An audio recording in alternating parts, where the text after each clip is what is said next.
Hello YouTube, this is Zach on Discovering Solo. Today I will be talking about tabletop RPG, Dystopia Rising Evolution, and my experience soloing it.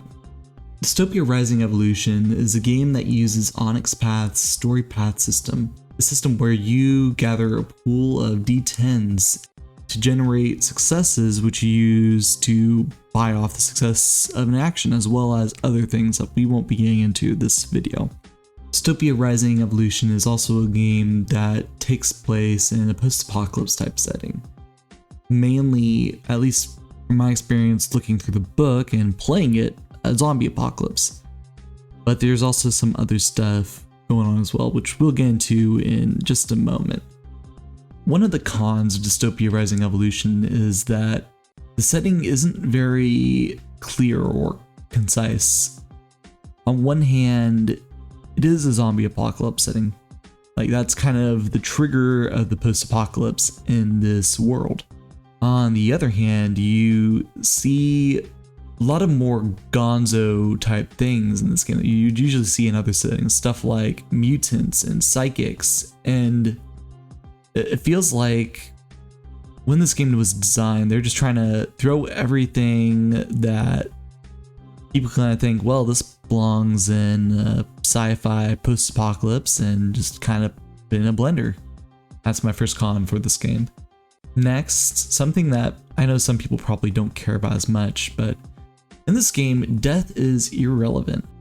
So this game has like this thing in the world called the Grave Mind, which is basically this giant mushroom hive mind that has infected the world.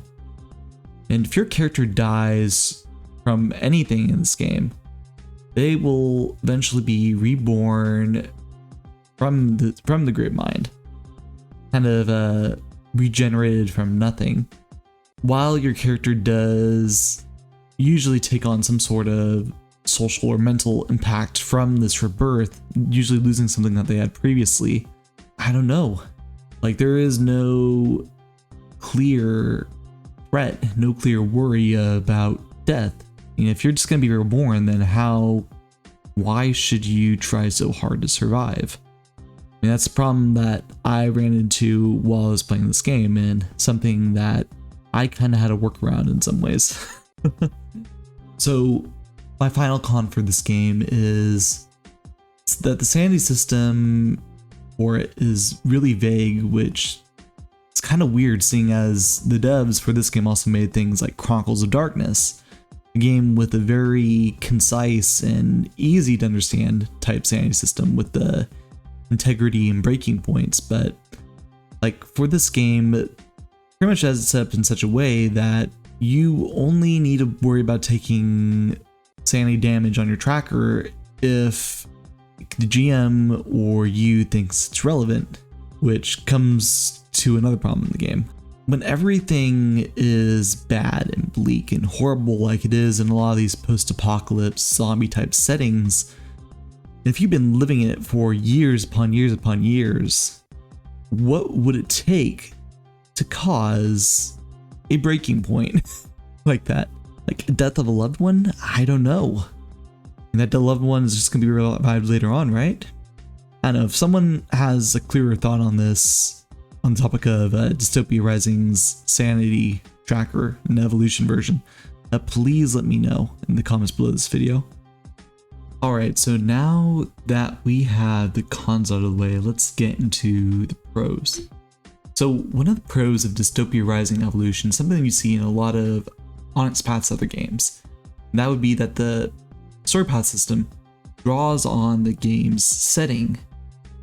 In this case, it has you select a strain, which is kind of like your human mutants type, what you are in this world.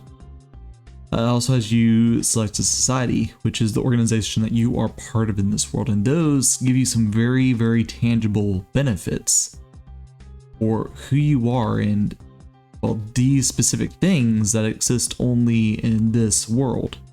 Another pro about this game is that the antagonist's creation system here is very, very simple.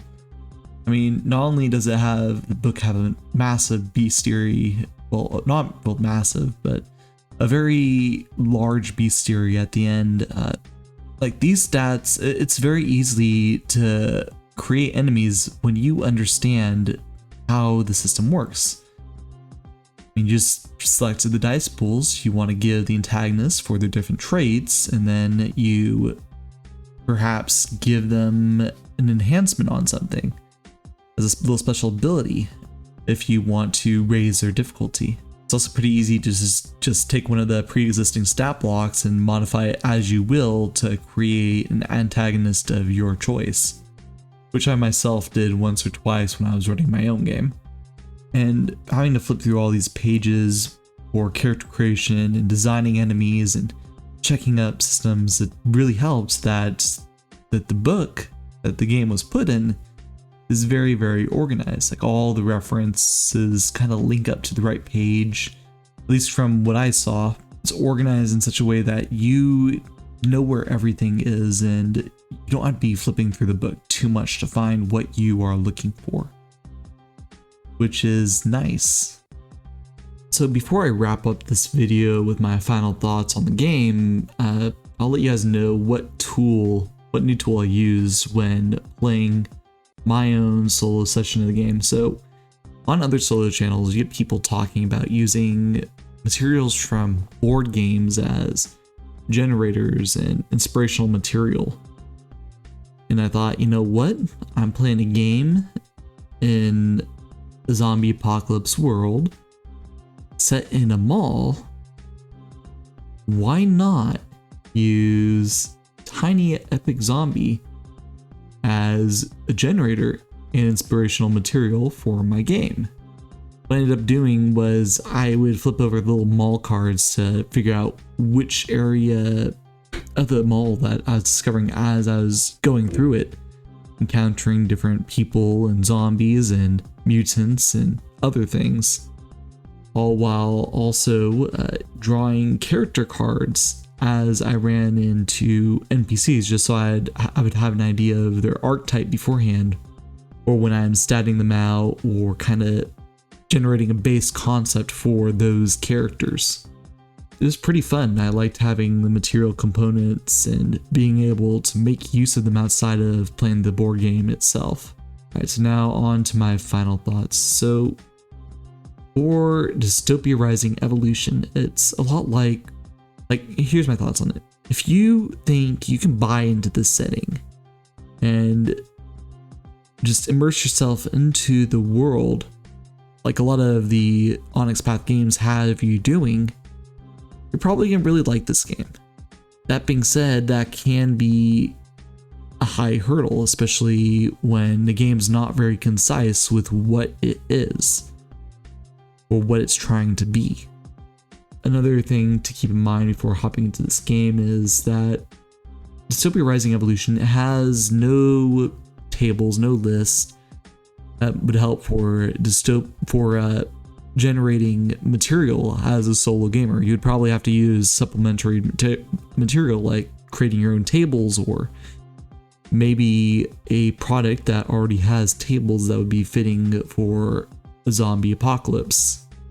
But if you think you can buy into the setting of this game, and if you're confident in the supplemental materials that you do have, I think you'll have a fun time here, especially if you are one for the whole post-apocalyptic type Fallout or just Walking Dead type experience. Alright, so this has been the video.